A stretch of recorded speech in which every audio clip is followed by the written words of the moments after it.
Feliz sábado, hermanos. En esta oportunidad les quiero contar, hace 3 meses mi esposo, mi bebé y yo nos contagiamos del coronavirus. Recuerdo que estuvimos en casa con tratamiento aproximadamente una semana. Mi bebé y yo mejoramos, pero mi esposo no mejoraba. Empezó a utilizar oxígeno y llegó un día cuando él empezó a convulsionar y los doctores nos dijeron que porque lo estaban viendo doctores particulares, nos dijeron que lo llevemos al hospital porque su cuerpo no estaba reaccionando como debía. Entonces decidimos llevarlo al hospital, pero nuestro temor era no encontrar una cama porque había muchas personas antes que él. Sin embargo, llegamos al hospital y Dios fue tan glorioso que en la noche, el mismo día que lo llevamos, lo entubaron, le cedieron una cama a él. Entonces empezó, ¿no? Al otro día recuerdo cuando me llamaron los doctores, me dijeron que él tenía un compromiso de los pulmones de un 80-75%, que estaba muy grave, que no me aseguraban nada, pero sin embargo iban a hacer lo posible porque él es joven. Entonces recuerdo que nos aferramos a Dios, empezamos a orar mucho y el día 22 que mi esposo estaba entubado, para eso nos dijeron que él había contraído una bacteria mortal en el hospital, que sus pulmones no reaccionaban y que esta bacteria lo estaba complicando todo. Estaba recibiendo los antibióticos más fuertes que existen y que estaban esperando que él resista, porque muchas personas no resisten a estos antibióticos. Su corazón estaba empezando a fallar. Él hizo sepsis, que es sepsis generalizada, o sea, como que su organismo, él la infección no la tenía solo en sus pulmones, sino en su sangre. Su corazón empezó a latir muy bajito. Entonces me daban cada vez menos probabilidades de vida. Me decían que esté muy pendiente al celular porque me podían llamar en cualquier momento a darme la noticia. Entonces nosotros, recuerdo que en casa lo único que hacíamos era orar y suplicar a Dios. Hasta que un día, el día 22 de febrero, nos llamaron para decirme que a mi esposo le quedaban 2 horas de vida. Recuerdo que ese día fue muy difícil. No lo podíamos creer, pero sin embargo, a pesar de nuestro dolor, recuerdo que con la familia de mi esposo, mi familia en Ecuador, nos pusimos a suplicar y a orar al Señor, porque sabíamos que Él es el único que tiene la última palabra. Confiamos en Él. ¿Ya? Vinieron, me acuerdo, los hermanos de la iglesia, comenzamos a orar. Hermanos, a partir de ahí empezó un cambio en nosotros.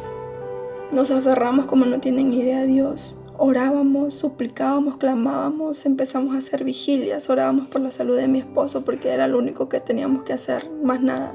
Confiábamos en nadie más, solo en Dios. Nuestra esperanza, confianza y fe estaba solo puesta en Él. Recuerdo que en las 10 días de oración orábamos mucho por mi esposo y clamábamos. Poco a poco fui viendo cómo Dios nos sostuvo a nosotros acá afuera y a mi esposo, porque a pesar de que le dieron 2 horas de vida, 2 a 3 horas de vida, él superó esa noche y agradecíamos a Dios por un día más de vida que le daba todos los días. De ahí pasó una semana donde su estado no mejoraba y el doctor me dijo: mira, si tu esposo sigue así, vamos a hacerle una operación, una traqueostomía, para agotar los recursos. Pero yo te voy diciendo que si él, aunque supere esto, él toda su vida va a utilizar oxígeno porque sus pulmones están muy malogrados, muy comprometidos, habían fibrosado. Entonces él ya no va a vivir respirando por sí solo. Yo recuerdo que solamente entre todos, entre familia, acá nos reuníamos, orábamos y decíamos: no, el Señor tiene la última palabra y Él lo va a sanar. Confiamos en eso. Hermanos, ya no era ese temor que teníamos al inicio, sino estábamos completamente convencidos en que Dios estaba obrando y Él nos daba paz y tranquilidad, porque empezábamos a adorarlo, a clamar a Él, estábamos todo el día con Dios, vivíamos con Dios. Entonces recuerdo que después de ese fatídico día, nuestra fe aumentó, nuestra esperanza en Dios aumentó y Él empezó a mejorar. Cuando nosotros empezamos a dejar todo en manos de Dios, nos rendimos, Juan empezó a mejorar. Le pedíamos al Señor que se haga su voluntad Y pues como lo ven aquí, su voluntad es perfecta, hermanos. A veces nosotros tenemos miedo, nos atemorizamos porque creemos saber lo que es mejor para nosotros, pero Dios sabe. Por eso yo les digo esta tarde que nos rindamos a Él. Simplemente nos rindamos y dejemos todo en sus manos y Él obrará conforme a su voluntad, porque su voluntad es lo mejor. Mi esposo está aquí respirando solo, no con oxígeno, y acá está. Esta es una parte de lo que nos tocó vivir, ¿no? Este hermoso testimonio de vida, de restauración y de fe. Porque a pesar de las malas noticias que ellos recibían, ellos en ese momento pues se aferraron a Dios, ¿no?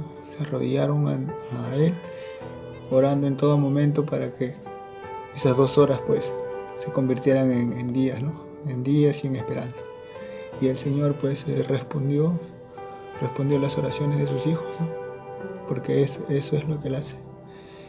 Él es justo con las personas que lo claman.